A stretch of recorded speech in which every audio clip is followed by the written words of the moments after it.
What is up? Good morning. Happy Tuesday. Welcome to Hobby Evolution, episode 262. It is a Tuesday. What's happening? I wanted to show and tell some stuff today because it's been a while since I've done a Cubs Mail Day show off. I apologize. I still am backed up.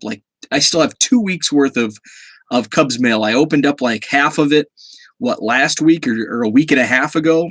And I have not, with the card show this past weekend. Now I'm kind of backlogged on packages, though I spent like all night last night doing some shipping. So I'm really caught up on the eBay. So at some point in the next couple days, I'll get to those boxes of Cubs cards. What's up, George? Good morning. What's up, Zach?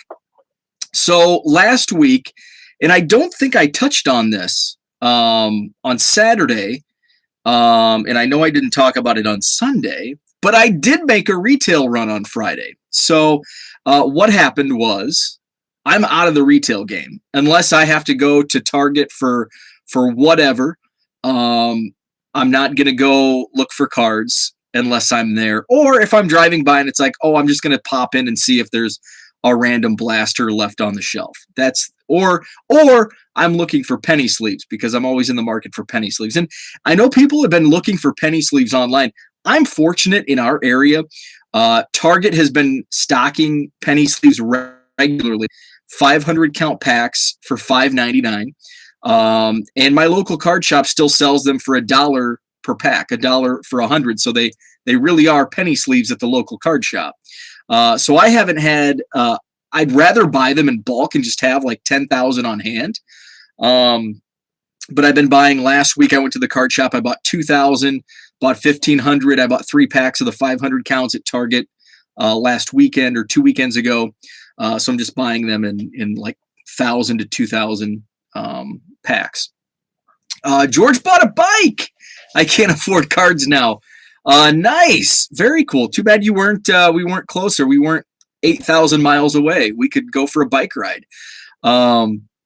So Friday, my buddy Ryan, ripping one-handed, was messaging me, and he's like, kind of giving me the updates on the area stores. And at one point, like middle of the day, he's like, oh, hey, by the way, the west side, which is near me, Target has tins. They have a few tins left. So I'm like, oh, sweet. So that's hard to pedal in the ocean, right? Yeah, we're not going to meet halfway. So I went and I made a quick run. What's up, Herman? Good morning. So I made a quick run down the street to my closest Target store. There were 2 tins on the shelf. No penny sleeves. I was disappointed about that. I looked everywhere. There's a ton of binders and pages at Target now, but they didn't have any penny sleeves when I went on Friday. So 2 tins. One of them was Javi Baez. Awesome. So what's up, Jeremy? So I got my Javi Baez tin. I am going to leave it sealed. Just leave it just like this. Put it on a shelf somewhere. So got the Javi Baez tin. I don't even remember what the other tin was. When I saw the Cub logo, I'm like, oh, Javi, and grabbed it and didn't think twice about the other one. So I'm gonna leave that sealed. Although somebody, I think it was Steph, said he was pulling some fire out of his tins. So I was tempted, but I'm gonna leave it. I've opened enough Top Series 1 this year, so I can leave that sealed. So got my Javi tin. I mentioned last week that I've been on a Cole Roederer hunt. So I bought the PSA 10 Chrome, First Bowman Chrome Auto. That came in the mail. I showed that off last week. And then I bought some just spent a few bucks here and there. This is a Bowman Platinum Purple Parallel. Platinum Purple Parallel. Numbered to 250. This is from 2019. And then I picked up two of the Mega Box refractors. I think I showed off the green of 99. So this is the pink Mega Box refractor numbered to 199. These are from last year, 2020. So that, and then I bought a. Now I totally recycle the team bags. Love those to reuse. Leaf Flash Auto, and this is numbered to 50. This is numbered 49 out of 50. This is from 2018. So that was added to my Cole Roederer collection.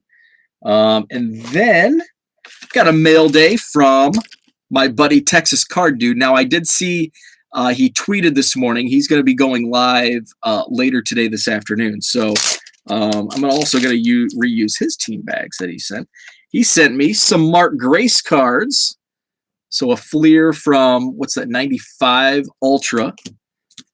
Collector's Choice Sammy Sosa. Okay, speaking of Ultra, I want to talk about that here in a moment. And an Upper Deck checklist. And also, and I saw he received the Nolan Ryan medallion. Rated rookie Mark Grace from 88 Donruss. A Rhino from 91 Donruss. This is from Texas Card Dude. 90 Bowman Andre. Another Sammy Collector's Choice. And the Gold Cup 89 Topps Mark Grace. Such a classic. I love that card. So thank you to Brad for those. I need to put those in a place where I won't forget to count them. So I want to go back to the Ultra, 95 Fleer Ultra back there, Mark Grace. So somebody tweeted, and this was a while ago, a few weeks ago, maybe a month ago. Somebody tweeted out people calling Fleer Ultra Fleer. And like everybody in the comments was like, that's crazy. I've never, ever heard that before. 9 out of 10 of my friends called Fleer Ultra Fleer. So maybe it's just this in these small circles, it just catches fire and that's what everybody calls it. But everybody, like in my town, like when we go, like, hey, let's go play. Remember when kids played baseball on the sandlot? We'd go play sandlot baseball. It was more of a, we had an old property. There's been a house on it for 20 years now, but there was a property. Our high school was originally on it, but it was torn down in, I don't know, the 60s or 70s. But it was a big lot in like the center of town. There was a big, like huge oak tree in the corner. Like, so it made a perfect diamond. So this huge oak tree was in the southwest corner of this huge lot. And it took up half the block. What did it take up? Because there was a line of houses on the east side and a line of houses on the south side. So the oak tree, the huge, tall, like 150-year-old oak tree, was in the southwest corner. So it made a perfect backstop. So that was, home plate was in front of the oak tree. So we had kind of a landscape backstop. And then we'd throw, whatever we had, a jacket was first base, and I don't know what a binder, probably one of our textbooks was second base, and so on. So we had a great baseball sandlot in the middle of town that we would play baseball. I don't know how I got started on talking about sandlot baseball, but so like all of the circle. What's up, Mark? All of the circle, they called Fleer Ultra Fleer, and it drove me insane, and it still does to this day. So Zach asks, is it it's Fleer Ultra or just Ultra? I called it Fleer Ultra growing up, but now I have it alphabetized as Ultra because of TCDB. It is like this card says it's Fleer Ultra. Like I've always known it as Fleer Ultra. A lot of people call it Ultra. The weirdos call it Ultra Fleer, which is wrong. Don't call it that. So like everybody was like, that's crazy. I've never heard that before. And it's like, yes, everybody. I think it was Cardboard Icons that tweeted that out a couple of weeks ago. And it's like, yes. And I think Cardboard Icons and I were the only ones that had friends that called it Ultra Fleer. But it was like nails on a chalkboard to me. I hated it when people called it Ultra Fleer. It's Fleer Ultra or just Ultra. So that's my Ultra story. So I didn't have much. I joked around last night, Herman and Ken on the show. Ken says that the only time that he can listen is on Monday mornings. The rest of the week he can't listen to it live. So he listens to it on playback. And he mentioned that he never has anything to comment when it's live on Monday, but then the rest of the week there's topics that he wants to chime in on live. And so I joked and I said that my content usually sucks on Monday, and it's true. Like my content on Monday is like, it's like Monday's like the worst show of the week. So I'm anti-promoting the Monday show because it's usually terrible. Because most of my content I talk about on Saturday because I've got like, you know, the Friday retail run, although I haven't been doing that lately. Gearing up for what I'm going to do on Saturday, which is usually like completely hobby related. Sunday's kind of a recap of all that I did over the weekend. And then by like Sunday night, I'm like hobbied out Sunday night. So Monday, I really don't have much to talk about because I hit on all of the weekend stuff on Saturday and Sunday. So Monday's shows are typically pretty weak. Speaking of that, as I was talking, I thought of another thing that I wanted to touch on. Oh, Project 70. I haven't talked about it lately. But by the way, we've gone 3 straight days without a Yankees card. Can you believe that? And I was looking back, and I think there's actually, it's not a record. I think early in the project, at some point, there was a 4-day stretch without a Yankee card because I was going to tweet something out yesterday, and then I got sidetracked. But I'm pretty sure if the math was right that I was looking at, there was a point earlier in the project where there were 4 straight days without a Yankees card. Currently, we're on 3 straight days. What will today bring? But yesterday's releases, fire. Ke'Bryan Hayes. How about Alex Pardee and that Ke'Bryan Hayes? Now, before the project started, I saw like the Ronald Acuna, and I'm like, oh, this is terrible.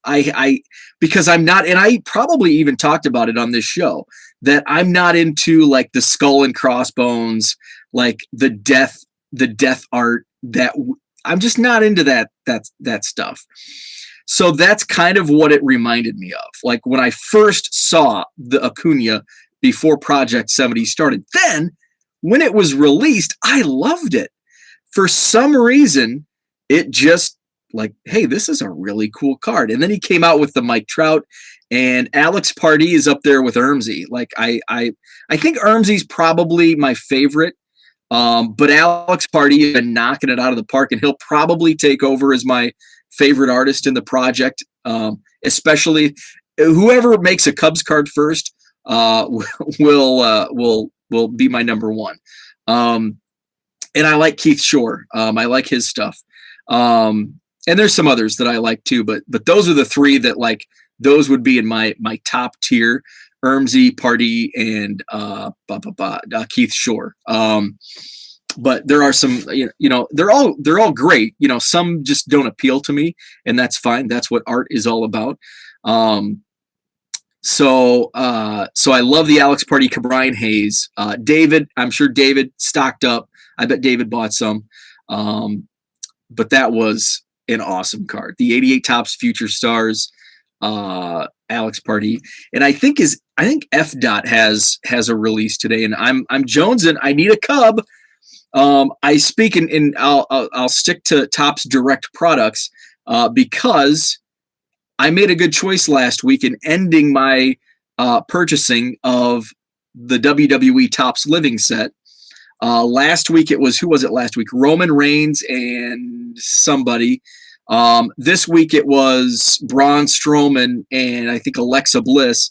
And it's just like, it's all current. I don't want current. I don't like the current WWE product. I want old school, like Mark and I talk about, like going back and forth on old 80s Memphis wrestling or Texas wrestling. Like that's the stuff I want. Like 80s stuff. Like, you know, heck, it can be the Bushwhackers or Doink the Clown or Duke the Dumpster Drosy or the Brooklyn Brawler or the Red Rooster. I want some classics. I don't want all these current wrestlers. I don't like the current product. Mark Hoyle says we need a Kevin Sullivan, Prince of Darkness. back in his what was that? He was like the devil Kevin Sullivan or something. That was kind of his gimmick in Florida, maybe. Of course, I think that's kind of always been his gimmick. Oh, what's up, Dan? So I'm glad I stopped. The resale on the secondary is still like it basically what you would pay Topps Direct. So I'm just going to sit on them. I've got the first 20 card. Well, I think I've got the first 18. The 19th and 20th are on their way. So I'm just going to sit on them and put them up. I also have the Project 70. When Ernie Banks came out, I have the Mattingly and Canseco. I'll be putting those on eBay at some point also. So I'm glad I ended the buying because I kind of saw the writing on the wall that this project for WWE is not what I was anticipating, what I was hoping for, because I wanted old school, a balance. Like I wish they would do like Braun Strowman with a Kevin Sullivan, a Red Rooster, whatever classic wrestler, but just doubling up on current wrestlers every week is not what I was hoping for. Jeremy asks, do I have any Ken Hubs? Absolutely. My dad and I were just randomly chatting about him yesterday. I don't know that I do. I have I think his rookie card was in 62. And then he's got a 63 Topps. And then I think his 64 Topps might be a high number. It's the In Memoriam. And I can't remember. I may have actually bought the In Memoriam card at the National a couple of years ago. But I think he has those three in the base set. And I think he has a coin in 64. I'm going to TCBB it right now. Ken Hubs was a top young player for the Cubs, and he was tragically killed in a plane crash. And when I hit the top match, it's actually got a card I've never seen before. I don't know what that's from. So according to TCDB, he has 32 total cards. Let's see. Oh, he's got an exhibits. So that's a J Publishing. That's a cool card. I'm going to have to look that up. So yeah, his rookie is in 62 Topps. He's got a 63 Bazooka. His exhibits is in 63. There's a J Publishing in 63. He's got Post in 63. The Topps. Oh, he's got Peel Off. Wow, he's got a lot more cards than I thought. That Bazooka is pretty cool.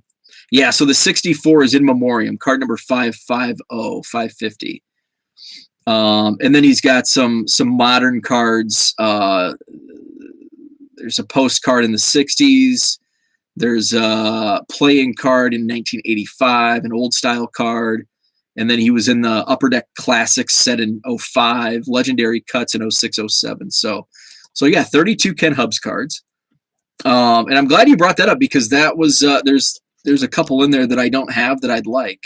Some oddball stuff. So I'm gonna go on eBay today. Did I miss show and tell? Dan, you did. You're gonna have to watch the replay. Let's see. Herman, me personally, the only one I want is Goldberg. There you go. I hate Goldberg, and I don't literally hate him. I highly dislike him. I think the reason why I dislike Goldberg is because I was a WWF fan, not a WCW fan. Though once the Monday Night Wars began, we would have Monday Night Wrestling parties. So I'm going to talk about this. This brings back some good memories. So it's wrestling talk, but it's high school Bo talk too. So I was always a WWF fan. I didn't follow WCW or the NWA before WCW. But like in the early to mid 90s, I didn't have cable TV. So my next door neighbor, and I was a paper boy, my next door neighbor would tape 6 hours of wrestling because back in the day, remember VCR tapes on VHS 8. Oh, Mark, 66 Topps Ellsworth is actually Hubs. I didn't know that. That is interesting. I was not aware of that. So I was a paper boy in junior high and like my freshman year in high school. And so this was like 94 95, 96. And I would, the newspaper I delivered always gave me extra papers. So I would, and it was kind of like a promotional thing where deliver this to a house that doesn't subscribe and hopefully they'll subscribe. So I would always take one of those and I would give it to my neighbor, and in turn for his like subscription of the newspaper, he would tape 6 hours of wrestling for me on the VCR. Remember back in the day, it was like, I can't remember the terms, but it was like, you could get 6 hours on low speed, 2 hours on high speed or whatever. So I still, at one point, I still had all these tapes. I think in my move to Wisconsin, they got lost, but it was just like, everything's probably on YouTube and the network now, because it was Raw and Nitro, I guess at the time, WCW Saturday Night, Worldwide, Livewire, stuff like that. So then in high school, so I went back too far. So in high school, I worked at, starting my sophomore year in high school, I worked at the local IGA. So I had like the Leave It to Beaver, like, job trajectory. You go from paperboy to bagging groceries at your local IGA. So I was bagging groceries, and we had a guy who was like between jobs, and his name was Rich. And so Rich he was in his, like, I don't know, mid 20s probably. And I was, 16, 17.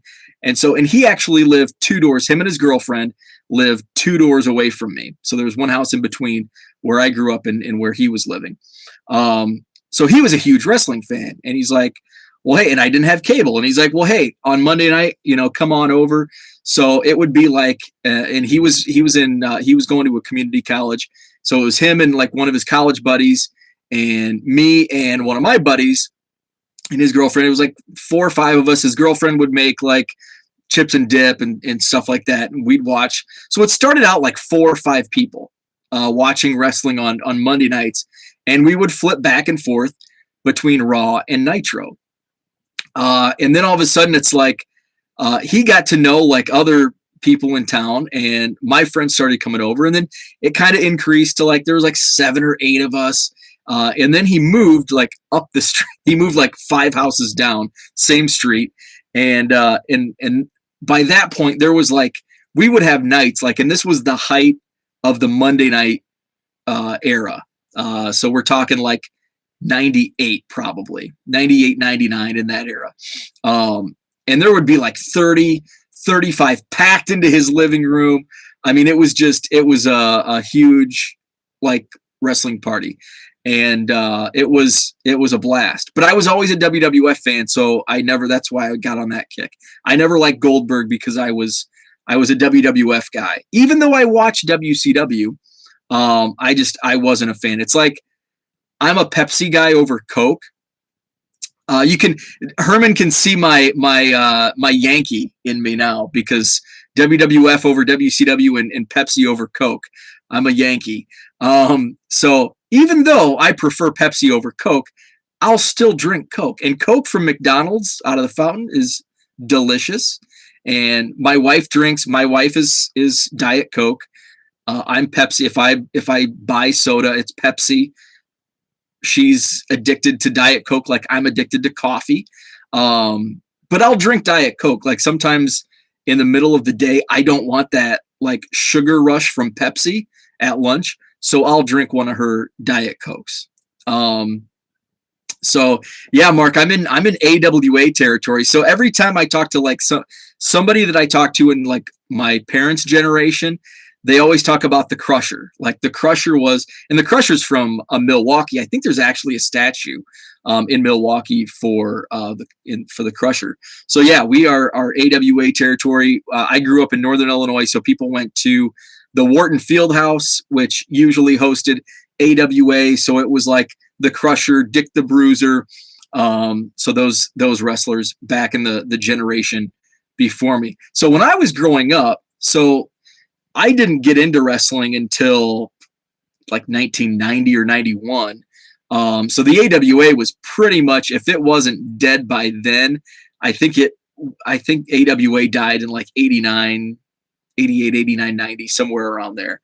Maybe into the early 90s, but it was on life support by that time. So I was WWF, Hulkamania, WrestleMania, all that stuff. So I never grew up with the AWA, just with people talking about the Crusher and Dick the Bruiser. George prefers Pepsi over Coke in Korea, but Coke over Pepsi in the U.S. That's interesting. So when in Europe, they don't have Diet Coke. They have Coke Light, and my wife can tell the difference. Apparently it's whatever like artificial like fake sugar they use in America is, I don't know, more addictive and tastes better than whatever they use in Europe. So she is very eager to have her Diet Coke as soon as we land in America on a trip overseas. Being a Bulldog fan, you had to love Goldberg. Oh, that's true. Yep, he was a Georgia Bulldog. I drink Coke Zero, though, over here. I wonder if it's the same. I wonder if it's the same in Korea, the same type of deal where, like in Europe, it's Coke Light, and it's not the same as Diet Coke. Is there a difference between Coke and Coke in Korea and Coke in America, or even Coke Zero in Korea compared to Coke Zero in America? I don't know if that's just like a European thing or if it's like a worldwide thing where the US is the only country that allows whatever chemical it is that they put in Diet Coke. Dan can't drink Coke Zero, needs the sugar. That's kind of how I am with, if I have like 100 packages on eBay to do and I really need to buckle down, I'll drink a Pepsi at like 6 or 7. And then I get my work done and I'm up all night. So I try to keep it. I try to, I don't want to do that on a regular basis because then I won't get any sleep. Coke Zero seemed more similar to US Coke Zero. Okay. So I think my wife tried that. I don't know if they had Coke Zero over there, but she was trying different things and nothing could replicate the Diet Coke for her. Regular Coke here tastes a little chemical like to me. Mountain Dew Zero. I can't drink Mountain Dew. Mountain Dew is way too sweet. Now, when I was a kid, I like lived on Mountain Dew, but there at some point in my life, I took a sip of Mountain Dew and wanted to spit it out. I don't know what happened, but at some point in time, Mountain Dew, I went from a love-hate relationship to Mountain Dew like overnight. Like I just couldn't drink it. It must have been at some point in my 20s because I remember working in radio and I had drank coffee like early in my first radio gig because I would fall asleep driving to work, which fortunately, thank God, I didn't crash because I was what, 19 when I started my job in radio, 19 or 20, and I drove like 30 minutes and I was on the road at like 4. I was waking up at 3:45 a.m. And I was on the road at like 4:30 a.m. So it's pitch black for my old drive and I would nod off driving to work. And I mean, I'm the kid that was late for school living 2 blocks away because I couldn't wake up on time. So going from hardly waking up at 8 a.m. to now waking up at 3:45 in like a snap, it was not good for me. So I was drinking Mountain Dew and then I switched to coffee. And then I went back to Mountain Dew. But then at some point, maybe it was coffee. Maybe I got back on coffee and it just, I couldn't do the sweetness anymore. When I saw Dr. Pepper, now Dan, I'm a big Dr. Pepper fan. Dr. Pepper and Pepsi are my go-tos. Usually it's Pepsi, but when I go to Burger King for some reason, I order Dr. Pepper. I don't know why that is, but I order Dr. Pepper from Burger King. Herman worked for Pepsi for 5 years. Very cool. My dad worked for Pepsi when he was real young. Do you remember that yellow 9 in Mountain Dew will shrink your Peter?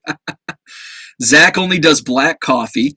I can do black coffee, but I don't prefer it. I put a little bit of creamer in, and I switch it up. I don't have a preferred creamer. I'll do Irish cream, the non-alcoholic kind.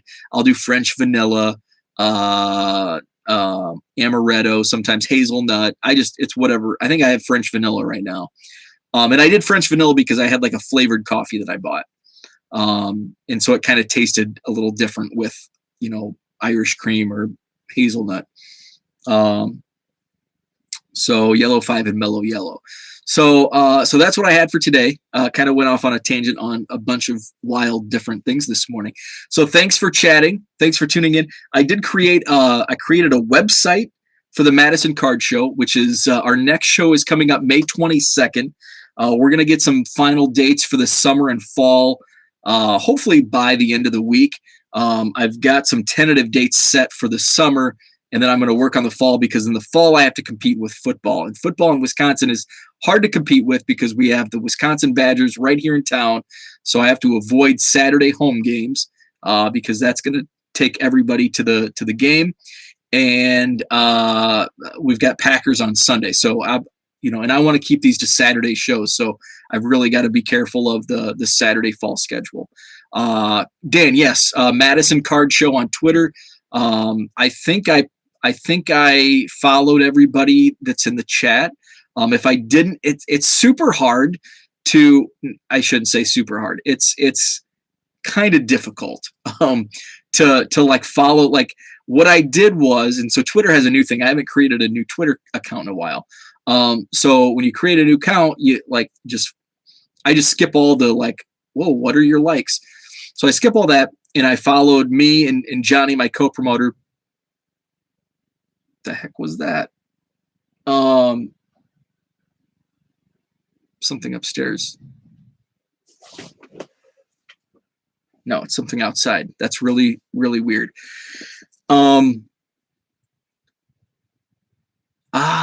The neighbors have a lawn service, so it's the people that are mowing their lawn. Surge. Oh, I loved Surge back in high school. The original Surge came out in the 90s. Loved Surge. So once so I followed, me and Johnny, and then it said, oh, here's people like them. So then you just click OK, and it follows like 50 people at a time. And then I was just trying to randomly okay, now who do I go to? So anyway, yes, Madison Card Show on Twitter. The website, MadisonCardShow.com. I put an article on Saturday's event in a preview for the May show, which is May 22nd, the Madison Sheraton. So check that out, MadisonCardShow.com. Madison Card Show on Twitter. We're also on Facebook. 1millioncubs.com is my website, which at some point I'll get a new blog post up, and on Twitter at 1millioncubs. So thanks for tuning in. Have a great Tuesday, and we'll talk tomorrow.